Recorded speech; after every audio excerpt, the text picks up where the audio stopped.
स्वागत है आपका गया गाइडेंस प्रोग्राम के क्रैश कोर्स में। आज मैं इतिहास का क्रैश कोर्स लेकर आया हूं। आज का विषय है, आप लोग सभी जानते हैं कि 11 चैप्टर कंप्लीट हो गया। 12वां चैप्टर में हम लोग हैं औपनिवेशिक शहर, नगरीकरण, नगर योजना और स्थापत्य।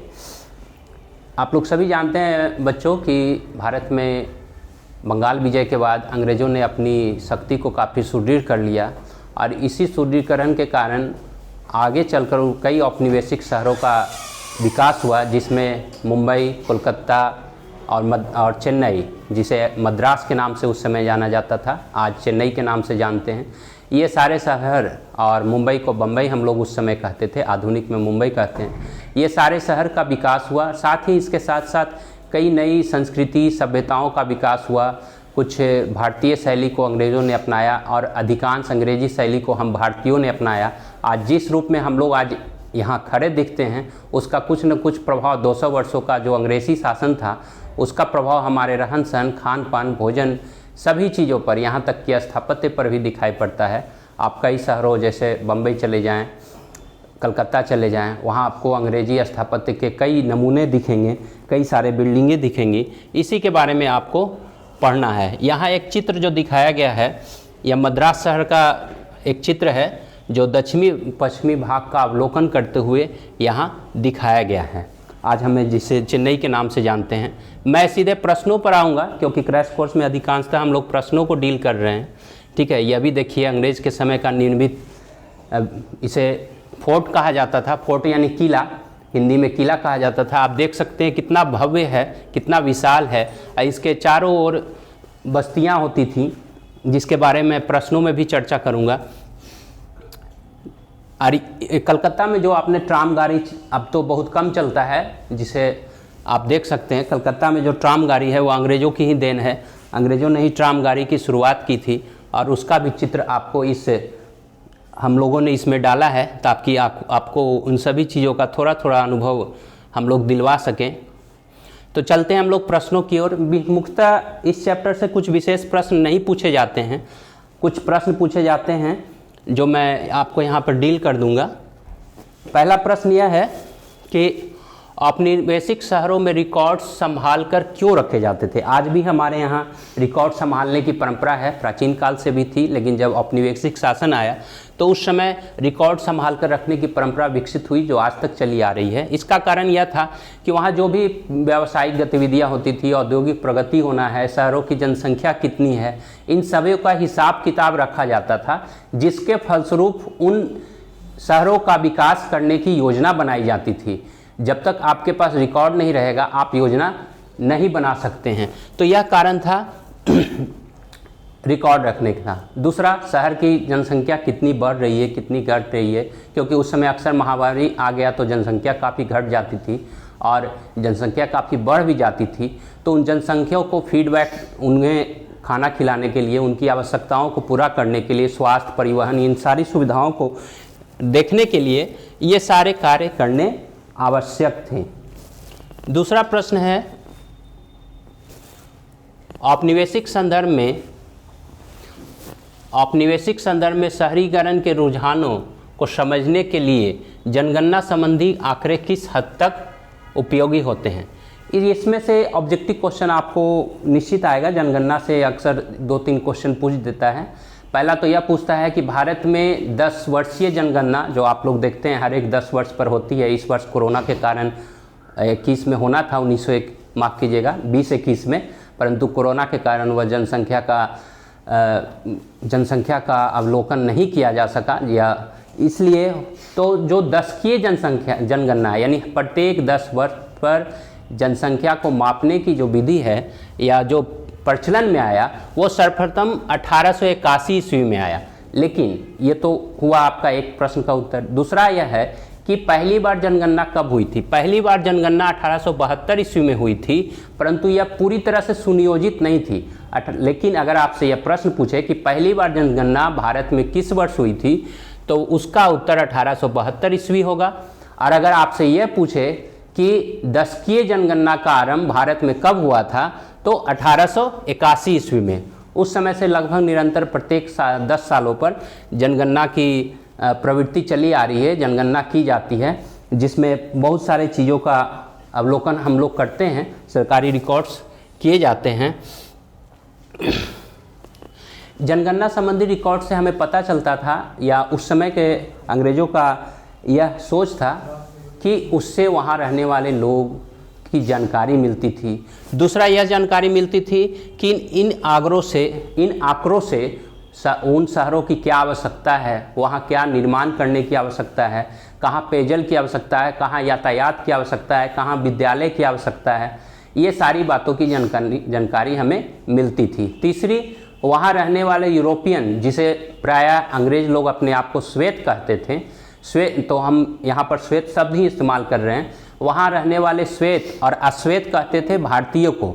तो श्वेत और अश्वेत जनसंख्या के बारे में स्पष्ट जानकारी मिलती थी कि किस क्षेत्र में कितने यूरोपियन रह रहे हैं, जिसमें आप आगे चलकर आपके डच, पुर्तगीज ये सब भी शामिल थे, और अश्वेत यानी कितने भारतीय रह रहे हैं। भारतीयों में ऐसा नहीं था कि हिंदू और मुस्लिम ये अलग अलग नहीं था, कहने का मतलब है अश्वेत में वो सभी लोग मिलकर आते थे। बाद में जब धार्मिक जनगणना हुई तो भी तब पता चला कि हिंदू कितने हैं, मुस्लिम कितने हैं। तो इन बातों की जानकारी हमें जनगणना संबंधी आंकड़ों से मिलती है। तो ये तो आपका मुख्यतः जनगणना से संबंधित बातें हो गई। तीसरा क्वेश्चन है जो हमने श्वेत अश्वेत की बात की थी, उसी से संबंधित क्वेश्चन है, वाइट और ब्लैक टोन शब्दों का क्या महत्व था। ये वाइट और ब्लैक टोन क्या है? वाइट टोन उसे कहा गया जहाँ श्वेत लोग रहते थे, उसमें अंग्रेज भी शामिल थे, बाद में डच, पुर्तगीज सभी लोग शामिल थे। उस जगह को जहाँ मुख्यतः यूरोपीय लोग रहते थे उसे कहा गया आपको वाइट टोन। और जो भी वाइट टोन होते थे, कहने का मतलब है जहाँ श्वेत लोग या यूरोपीय लोग रहते थे, वे अपने आप को चारों ओर किलेबंद रूप से रखते थे, यानी वो जिस जगह पर रहते थे उसकी किलेबंदी होती थी। आपने प्राचीन काल में भी पढ़ा है, मध्यकाल में भी पढ़ा है कि शहरों का किलेबंदी की जाती थी। और यहाँ पर खासकर 1857 ईस्वी के विद्रोह के बाद, उससे पहले भी, चाहे आप कलकत्ता का नगर देख लें, मुंबई का, जिसे बम्बई कहा जाता है था उस समय, आज मुंबई कहा जाता है, बम्बई का देख लें, ठीक है, या फिर मद्रास को देख लें, सभी की किलेबंदी की गई थी। जिन क्षेत्रों में अंग्रेज रहते थे उनकी किलेबंदी की जाती थी, इसलिए उसे वाइट टाउन कहते थे। और उस किलेबंद शहर के बाहर जो भी भारतीय निवास करते थे उसे कहा जाता था ब्लैक टाउन। ये शब्दों का शाब्दिक अर्थ यही है। साथ ही जब वाइट टाउन और ब्लैक टाउन शब्द आए, अस्तित्व में आए, क्योंकि वहाँ लोग निवास करते थे, तो चूँकि वाइट टाउन में अधिकांशता नहीं, पूरी तरह अंग्रेज ही रहते थे, और उसके आसपास कई सारे व्यापार के लिए भारतीय बस गए थे, चाहे वह श्रमिक हो, क्लर्क हो, ठीक है, दुभाषियों हो, व्यापारी वर्ग हो, वो सारे लोग इन अश्वेत बस्तियों में बस गए थे। कहीं कहीं आपको अश्वेत बस्तियों में आलीशान भवन भी मिलेगा जो संपन्न भारतीयों के निवास स्थान थे। कहीं कहीं आपको झुग्गी झोपड़ियाँ भी मिलेगी, यानी बहुत निम्न स्तर के आवास मिलेंगे जो मजदूरों के रहने के आवास थे। ये महत्वपूर्ण है वाइट और ब्लैक से संबंधित में। अगला प्रश्न है आपका, प्रमुख भारतीय व्यापारियों ने औपनिवेशिक शहरों में खुद को किस तरह स्थापित किया, जिसकी हमने अभी चर्चा की। औपनिवेशिक शहर की स्थापना की गई अंग्रेजों के द्वारा, ठीक है, और भारत पर राजनीतिक नियंत्रण रखने के लिए कलकत्ता से, बम्बई से और बंगाल से, ठीक है, इन तीन महत्वपूर्ण नगरों से राजनीतिक सत्ता का केंद्र बन गया, अंग्रेज़ों के राजनीतिक सत्ता का केंद्र बन गया, और वे सभी लोग अपने आप को एक किलेबंद शहर में रखते थे। परंतु उनको अपनी सारी आवश्यकताओं की पूर्ति के लिए भारतीयों पर ही निर्भर रहना पड़ता था। इसलिए भारतीय व्यापारियों ने धीरे धीरे उनमें अपना स्थान बनाना शुरू कर दिया। जो अश्वेत टाउन की मैंने चर्चा की, वाइट टाउन की, ब्लैक टाउन की चर्चा की, उसमें भारतीय व्यापारियों ने स्वयं को स्थापित किया। स्थापित करने का मुख्य कारण यह था कि यूरोपीय व्यापारी से लेन देन करने के लिए भारतीय व्यापारी ने सहयोग किया। दूसरा, भारतीय व्यापारियों ने यह समझा कि अगर किलेबंद शहर के बाहर के कई जगहों को हम खरीद लेते हैं तो भविष्य में यह निश्चित रूप से अधिक महंगा होगा और व्यापार के दृष्टिकोण से भी काफ़ी महत्वपूर्ण होगा, क्योंकि जो भी आप नगर देखते हैं, मद्रास वो आपका समुद्र के किनारे है, बम्बई समुद्र के किनारे है, कलकत्ता समुद्र के यानी हुगली नदी के किनारे है, यानी सभी जो है नगर वो व्यापारिक दृष्टिकोण से काफ़ी महत्वपूर्ण थे और अंग्रेज़ों का मुख्य लक्ष्य ही यहाँ यही था कि अधिक से अधिक व्यापार किया जाए और उससे अधिक मुनाफा अंग्रेज़ों को हो, इसलिए इन शहरों की स्थापना मुख्यतः की गई थी। इसके अलावा चूँकि भारतीयों की भाषा अलग थी, अंग्रेज़ों की भाषा अलग थी, तो द्विभाषीय की भी ज़रूरत थी। इस रूप में भी लोग अपने आप को वहाँ स्थापित करते गए। तीसरा, अंग्रेज़ लोग सभी तरह के काम करने वाले अपने देश से तो नहीं मंगवाएंगे, इसलिए उन्हें क्लर्क की आवश्यकता हुई, द्विभाषीय की आवश्यकता हुई। और जब शहरों का धीरे धीरे विकास हुआ तो शिक्षा क्षेत्र से संबंधित विद्यालय बनाए गए, वहाँ शिक्षकों की आवश्यकता हुई, इंजीनियरों की आवश्यकता हुई, ठीक है, नक्शा बनाने वालों की आवश्यकता हुई। तो इन सभी रूपों में भारतीयों ने अपने आप को उन सभी जगहों पर स्थापित किया, और स्थापित ही नहीं किया, अपने आप को काफ़ी बढ़ चढ़कर उसमें हिस्सा लिया। इसके अलावा जो धनी व्यापारी होते थे वो आम जनता में अपना वर्चस्व बनाने के लिए, चाहे धनी व्यापारी हो या संपन्न भारतीय व्यक्ति हो, मंदिरों वगैरह का भी निर्माण किया और उसके आसपास भी व्यापार का विकास हुआ। अगला जो प्रश्न है वो 5वां प्रश्न है, कुल 9 प्रश्न इसमें हैं, मैं 5वें प्रश्न पर आ गया हूँ। औपनिवेशिक मद्रास में शहरी और ग्रामीण तत्व किस हद तक घुल मिल गए? सबसे पहले 1639 ईस्वी में पूर्वी तट पर मद्रास शहर की नींव रखी थी अंग्रेज़ों ने और उसे अपनी व्यापारिक कोठियाँ स्थापित की थी और उसे पूरी तरह से किलेबंद कर दिया था। परंतु ऐसा नहीं था कि मद्रास जो शहर की नींव रखी गई, जैसे आप किसी भी क्षेत्र को देखें, पहले वह गांव ही होता है, बाद में धीरे धीरे वहाँ कुछ तत्वों का विकास होता है तो वह कस्बा का रूप लेता है, जहाँ कुछ न कुछ गांव से अधिक मूलभूत सुविधाएं उपलब्ध होती हैं और वह कस्बा ही धीरे धीरे शहर का रूप लेता है।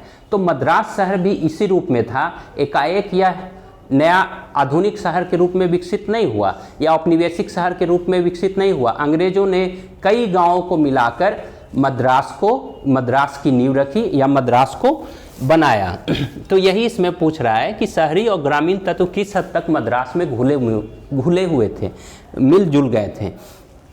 तो चूंकि मद्रास का निर्माण ही, और कोई भी शहर आप देख लीजिए, वह आपके आसपास के ग्रामीण क्षेत्रों को मिलाकर ही बनता है। आज आधुनिक भारत में ही आप देख लीजिए, आप हमारी राजधानी दिल्ली को ही देख लीजिए, ग्रेटर नोएडा, ये सारे क्षेत्र पहले गांव हुआ करते थे, आज वो पूरी तरह से विकसित शहर बन गए हैं।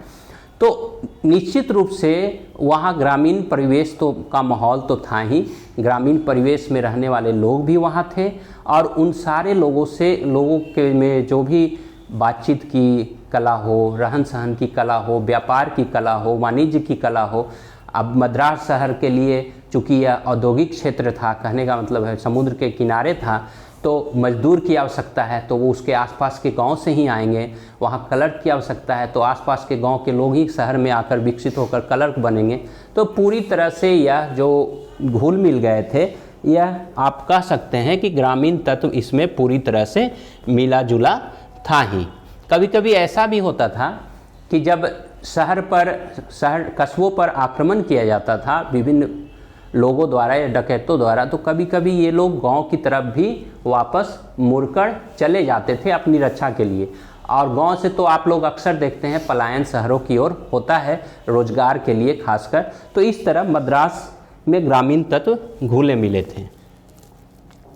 अगला प्रश्न है कि 18वीं सदी में शहरी केंद्रों का रूपांतरण किस हद तक हुआ?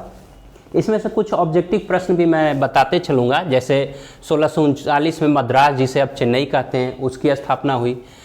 1661 ईस्वी में मुंबई की स्थापना हुई। स्थापना हुई कहने का मतलब मुंबई शहर का विकास करना अंग्रेज़ों ने आरंभ किया, ठीक है। 1690 ईस्वी में कलकत्ता शहर बसाए गए। ये सारे शहर जो, ये कभी कभी डेट पूछ देता है कि कलकत्ता शहर किस वर्ष बसाए गए, तो 1690। मुंबई शहर किस वर्ष बसाया गया, तो 1661। इसके अलावा मद्रास किस वर्ष बसाया गया, तो 1639 ईस्वी में। इसके अलावा फ्रांसीसियों ने 1673 में पांडिचेरी नामक शहर बसाया। तो ये जो सारे शहर थे, इन सभी शहरी केंद्रों का रूपांतरण किस प्रकार हुआ, इसके बारे में मैंने पिछला प्रश्न में ही चर्चा कर दिया कि पहले छोटे गांव होते हैं, वह धीरे धीरे कस्बे का रूप लेते हैं, और जब वहाँ व्यापारिक गतिविधियाँ बढ़ती है, और चूँकि व्यापार ही अंग्रेज़ों का मुख्य पेशा था, उद्देश्य था, व्यापारिक गतिविधियाँ बढ़ती गईं तो वो छोटे छोटे कस्बे धीरे धीरे बड़े शहर का रूप लेते चले गए। आज आप जिस रूप में मद्रास को देख रहे हैं, कलकत्ता को देख रहे हैं, जितना आज उसका विकास हो चुका है जिस रूप में, वह कहीं न कहीं उस समय के अंग्रेजी शासकों के द्वारा दिए गए या व्यापार के कारण, वाणिज्य के कारण जो विकास हो रहा था, शिक्षा के क्षेत्र में प्रगति हो रही थी, उन सभी तत्वों का समावेश इसमें था।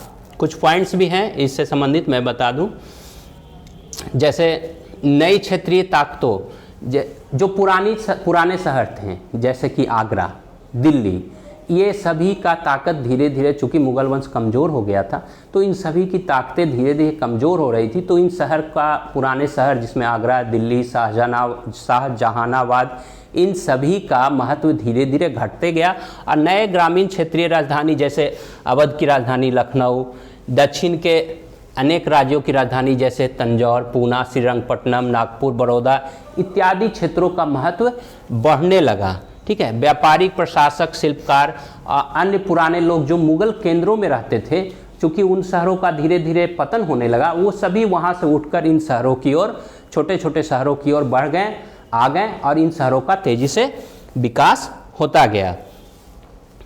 नए नए राज्यों का उदय हुआ और राजनीतिक शक्तियों का उदय हुआ। इस कारण ये सारे कार्य धीरे धीरे काफ़ी तेज़ी से आगे बढ़ते गए। अगला प्रश्न की ओर हम लोग चलते हैं, और अगला प्रश्न है हमारा, औपनिवेशिक शहर में सामने आने वाले नए तरह के सार्वजनिक स्थान और उनके उद्देश्य क्या थे। तो उनके उद्देश्यों के बारे में यहाँ पर चर्चा की गई है। ठीक है, कई तरह की सार्वजनिक स्थान भी हुआ करते थे जो औपनिवेशिक शहर में विकसित होते थे। सबसे पहला तो सार्वजनिक स्थान था व्यापारिक कोठियाँ, जिसे फैक्ट्रियाँ के नाम से भी जाना जाता है, जहाँ अंग्रेज़ लोग अपना माल लाकर, यानी व्यापार से संबंधित, चाहे वह किसी भी तरह की वस्तु हो, कपास हो, सूती कपड़े हो, मसाले हो, वो लाकर वहाँ रखते थे, और इस कार्यों में उनका सहयोग अंग्रेज व्यापारी भी करते थे और भारतीय श्रमिक भी करते थे। इन सभी शहर बंदरगाह के नज़दीक थे या बंदरगाह ही थे, तो इसलिए यहाँ लादने के लिए, वहाँ जहाज़ पर ले जाने के लिए मज़दूरों की आवश्यकता होती थी। शहर के नक्शे बनवाए गए, आंकड़े इकट्ठे किए गए, और विभिन्न तरह की ज़रूरतों का ध्यान रखा गया, ताकि जब शहर को बसाया जाए तो वहाँ की आवश्यकताएं, चाहे परिवहन हो, जल हो या अन्य आवश्यकताएं हो, शिक्षा के क्षेत्र में, उन सब की आपूर्ति की जा सके। जैसे जैसे रेलवे का जाल बिछा, आप लोग सभी जानते हैं भारत में 1850 ईस्वी के बाद रेलवे की शुरुआत हुई, तो 1853 के बाद रेलवे का विकास भारत में होने लगा। तो जैसे जैसे रेलवे का विकास हुआ, तो सभी, चाहे वह छोटे शहर हों, चाहे वह बड़े शहर, बड़े विकसित शहर हों, सभी आपस में रेलवे के नेटवर्क से जुड़ गए, जिससे ग्रामीण क्षेत्र से भी सामानों को, यानी व्यापारिक सामानों को बंदरगाहों तक लाना काफ़ी सुलभ हो गया। भूमिगत पाइपों के माध्यम से जलापूर्ति की योजना भी बनाई गई। जो आज हम लोग देख रहे हैं जलापूर्ति की योजना, वह उसी समय से शुरू हुई थी। नए शहर में घोड़ा गाड़ी, ट्राम, बसें, टाउन हॉल, सार्वजनिक हॉल, और आगे चलकर 20वीं शताब्दी में सिनेमा हॉल, पार्क, ये सब का सार्वजनिक स्थल बनाए गए, और इनका प्रयोग लोगों ने मनोरंजन के लिए किया, और मनोरंजन के लिए महिलाएं और पुरुष समान रूप से आगे आईं। 8वां प्रश्न है, 19वीं शताब्दी के नगर नियोजन को प्रभावित करने वाली चिंताएं कौन कौन सी थीं। यानी जो नगर नियोजन हो रहा था उसमें कौन कौन सी ऐसी बातें थी जो अक्सर जब नगरों का विकास हो रहा था तो बाधक होती थी। उन बातों पर यहाँ चर्चा की गई है। तो सबसे पहले तो यही था कि नगरों का जो विकास हो रहा था वो अधिकांशतः समुद्र के निकट हो रहा था। जो आपको हमने 3 शहर का नाम बताया जो अंग्रेज़ों की प्रमुख बस्तियां थीं, और वहीं से प्रशासनिक और व्यापारिक दोनों केंद्र पूरे भारत में डील किए जाते थे। तो ये जो जब समुद्र तट के आसपास नगरों का विकास करना हो तो थोड़ी सी मुश्किल उन लोगों को सबसे बड़ी चिंता यही थी। दूसरा यह था कि जब 1857 ईस्वी का विद्रोह हुआ तो इस विद्रोह में कई शहरों को बर्बाद कर दिया गया विद्रोहियों द्वारा, हमारे स्वतंत्रता सेनानियों द्वारा, जिन्हें 1857 के विद्रोह को हम भारतीयों ने प्रथम स्वतंत्रता संग्राम के नाम से संबोधित किया है। तो कई जो यह विद्रोह हुआ इसके कारण जो शहरों को बर्बाद किया गया, तो सबसे बड़ी चिंता यह थी सुरक्षा की। श्वेत लोग यानी अंग्रेज लोग चाहते थे कि उन जो भी शहर बसाए जाएं उसमें उनकी सुरक्षा की पूरी जिम्मेवारी हो, और इसलिए वे श्वेत टाउन का निर्माण किया गया जहां पर भारतीयों को पूरी तरह से किलेबंद बस्ती से दूर रखा जाता था। तीसरा है कि शहर का नक्शा बनवाना, यह भी एक बहुत चिंता का विषय था, क्योंकि बहुत बड़े स्तर पर नक्शा बनाने के लिए बहुत श्रम और बहुत मेहनत की आवश्यकता होती थी। यह भी उनकी प्रमुख चिंता थी। इसके अलावा शहरों में विभिन्न तरह के लोग रहते थे, विभिन्न धर्म को मानने वाले लोग रहते थे, उनके बीच किस प्रकार सामंजस्य स्थापित किया जाए, यह भी जब शहर का धीरे धीरे नियोजन होता था, शहरों को बसाया जाता था, तो ये सारी चिंताएं अंग्रेज़ों के मन में रहती थीं। नगरों को व्यवस्थित करने के लिए विभिन्न कमेटियों का गठन करना, नगर निगम जैसे जो आज नगर पालिका नगर निगम आप देख रहे हैं वह उसी समय की देन है। तो इन सबको सम्मिलित रूप से लेकर चलना यह भी उन अंग्रेज़ों के लिए चिंता का एक विषय था। इसका हल करने के लिए उन्होंने यह किया कि कुछ भारतीयों को भी इन नगर निकायों में नियुक्त किया ताकि वो स्थानीय स्तर पर इन सभी समस्याओं को हल करने में उनकी मदद कर सकें। लास्ट प्रश्न है आपका, नए शहरों में सामाजिक संबंध किस हद तक बदल गए? जैसे जैसे कोई भी नया शहर विकसित होता है, आज आप देख रहे हैं, चाहे आप गया जैसे शहरों में रहें, पटना जैसे शहरों में रहें, या आप दिल्ली जैसे अति व्यस्त शहरों में रहें, सभी जगह में सामाजिक संबंध पूरी तरह बदल चुके हैं। और यही हाल उस समय भी था। शहरों में बिना मतलब की भागदौड़ लगी हुई थी, लोगों को नौकरी के लिए एक दूसरे से आगे निकलने की होड़ लगी हुई थी। शहरों में रहने वाले लोग एक दूसरे से अनजान थे, आपके आसपास के भवनों में कौन रह रहा है इसकी कोई जानकारी नहीं थी, और आज के आधुनिक युग में तो आपके आसपास के फ्लैट में कौन रह रहा है इसकी जानकारी ही लोगों को नहीं रहती है। तो ये सारे जो चीज़ थे, ये संबंध हम लोगों उस समय से लोगों को प्रभावित करना, सामाजिक संबंधों को प्रभावित करना प्रारंभ किया। इसके अलावा महिलाओं से भी संबंधित कुछ बातें थी। जब महिलाएं शहर में आकर रहने लगी तो उनका कुछ समाज सुधारकों ने शिक्षा के क्षेत्र में महिलाओं को और अन्य क्षेत्रों में जो भी कुरीतियाँ थी उसे दूर करने का प्रयास किया।